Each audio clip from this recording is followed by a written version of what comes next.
যদি দলগুলোকে দূরে রেখে রাষ্ট্র সংস্কার করতে চান সেটি হবে না, সম্ভবপর হবে না।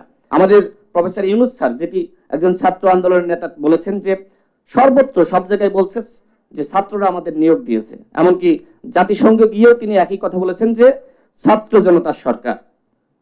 কিন্তু রাজনৈতিক দলগুলো পিছন থেকে যে ধরনের ভূমিকা রেখেছে, সেই ভূমিকা কোথায়? সেই ভূমিকা কোথাও তুলে ধরা হচ্ছে না।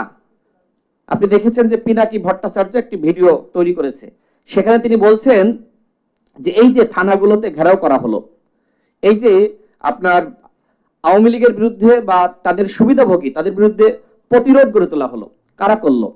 দুইজন সমন্বয়ক আইনমন্ত্রী আনিসুল হকের সাথে সাক্ষাৎ করে বলেছিল আমরা দায় নিব না, হত্যাকাণ্ডের কোনো দায় নিব না। একটি বিপ্লবে এই ধরনের ঘটনা ঘটে, তাহলে এই ঘটনা কারা ঘটালো? কোনো অসংগঠিত শক্তি এই ধরনের ঘটনা ঘটাতে পারে?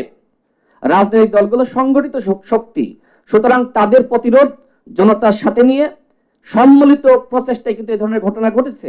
সুতরাং যদি দলগুলোকে দূরে রেখে রাষ্ট্র সংস্কার করতে চান সেটি হবে না, সম্ভবপর হবে না। এবং রাষ্ট্র সংস্কার যদি না হয় মানবাধিকার থাকবে না, কোনোভাবেই থাকবে না মানবাধিকার। মানবাধিকার খুবই গুরুত্বপূর্ণ একটি বিষয়। রিমান্ডে আমাকে নির্মমভাবে নির্যাতন করা হয়েছিল। 15 দিন একটা রিমান্ডে ছিলাম 2018 সালে কোটা সংস্কার আন্দোলনের সময়। সবাই এখানে যারা আছেন জানেন। এরকম ববি হাজ্জাজ ভাইকে আয়নাঘরে রাখা হলো। ডিজিএ ভাই তাদের বিষয়ে কথা কেন বলছেন না? সেখানে তো আয়নাঘর ছিল, ডিজিএ ভাই সংস্কার দরকার না?